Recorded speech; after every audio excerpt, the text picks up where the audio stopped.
What would the world be like without American scholars of the past? Without the Wright brothers, we might not have flight. Without Thomas Edison and Benjamin Franklin's ideas on electricity, we might not have worldwide lighting available.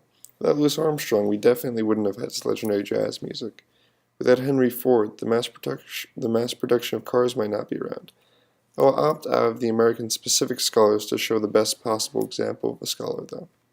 Jean-Baptiste Pierre-Antoine de Monet, Chevalier de Lamarck, was a French scientist in the early 1800s. He came up with the idea that however an organism changed in its life was passed down to its children. The primary example of this is how giraffes stretch their necks to reach food. After they've stretched their necks, the next generation has longer necks.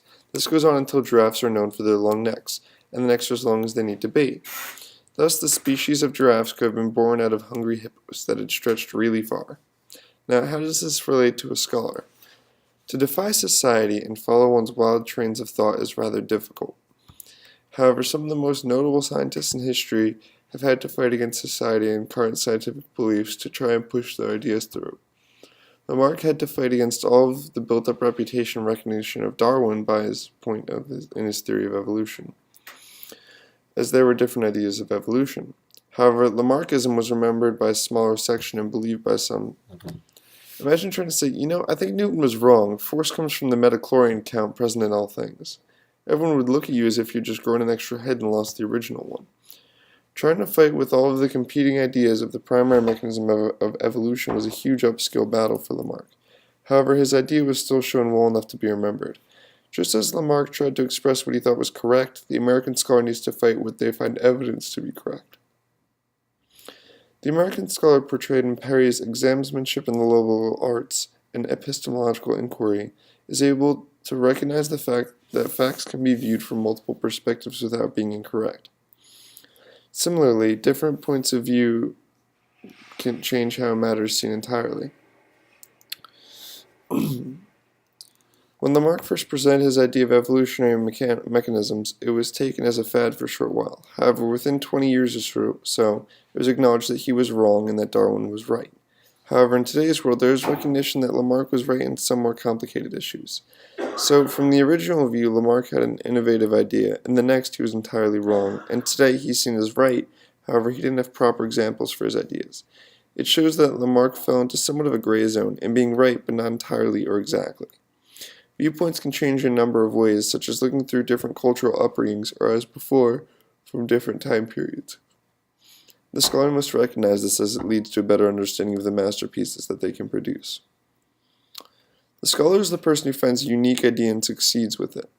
This mystical person has a name that has more weight than many physical objects. Very often, scholars lay down the groundwork for future generations in their efforts. Stephen Hawking probably could never have come to his conclusions if Albert Einstein had made his massive leap into the general theory of relativity. It makes me wonder, what scholars have we missed? Regardless, similar to how Emerson found the similarity between scholars and insects that lay up food before death for the young grub they shall never see, scholars leave ideas behind that are the foundations for the next generation to build upon. Writing has been an essential part of the passing down of ideas and beautiful works of art. A prime example of this would be Mark Twain's The Adventure of Tom Sawyer, which is considered a classical piece of writing that will remain through time. A prime example in history would be Lamarck's theory of transformation. No, unlike other scholars, Lamarck was not American, however his ideas are still applicable to this concept. The main example came from the hereditary transfer of traits that were obtained in an animal's life. Now, anyone that has learned Darwin's well-supported theory of evolution is probably sitting in their seats going, but Lamarck was dead wrong in his time and we know it, which I agree with. His works are showing to be more and more applicable in today's world, though. For ages, Lamarck's research was regarded as complete trash, however there is evidence supporting his ideas more recently. Today, a student in a university needs to focus on learning the basis of what was left for us by scholars in the past, along with leaving our minds open to creativity. As it mentioned in Emerson's essay, many famous literary works were made when the authors were still young men. Today's scholars have a very difficult job on their hands, as billions of people have existed before them to invent simple ideas. However, to find more complex works to create, very often a more thorough education is needed. We must accept as scholars that we won't always be perfect, as to err and human, as Lewis Thomas wrote in To Err is Human. To be sure, the scholar should not try and make flaws, and should strive for perfection, but those trying to find new ideas that make an impact must accept that they are nearly destined to have the flaws in their ideas. So although wisdom is needed in the scholar, determination to try and find the truth and humility to accept failures are also needed. On topics of philosophy or art, or politics, another point should be noted from William Perry's Examsmanship in the Liberal Arts, which is that a fact has become has become at last an observation or an operation performed in a frame of reference. This is applicable to many fields, but even more so in art, philosophy, and politics. What is seen as sharing of wealth. Oops. Totally blew it off the page. Why did this happen a bit?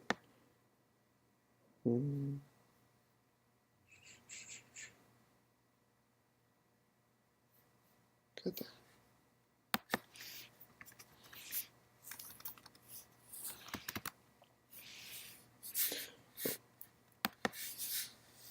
On the topics of philosophy or art, another point should be noted from William Perry's Examsmanship in the Liberal Arts, which is that a fact has become at last an observation or an operation performed in a frame of reference.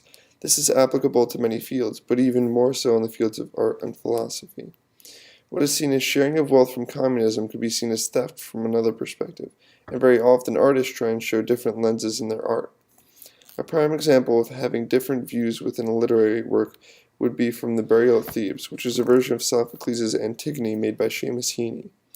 Within it, it shows how different characters are all viewing a single action from different perspectives, and how none of them are incorrect in their assessment, they just have different opinions and ideas. The discussed piece is about the burial of a traitor. The king believes that the traitor should be left out to be pecked at by crows rather than given a formal burial to show how he would treat other traitors, and an action that he believes will show his power as king. The traitor's relative Antigone secretly tries to give him his burial rites, and finds it out of the king's authority to deny the burial rites of anyone. A non-scholar might try and force Creon into being evil in the mindset for defying the god's requirement of a proper burial, or the entire opposite in vilifying Antigone for going against the law of the land out of pride. In contrast, a scholar would accept that neither party is wrong or evil, simply that they will not be able to come to the same conclusion. One major problem with today's American society is that in stories we often like to have a villain and a hero. This often reflects into real life of vilifying mistakes and can cause large problems. Thus such, a scholar must be able to look at problems and people from an unbiased perspective.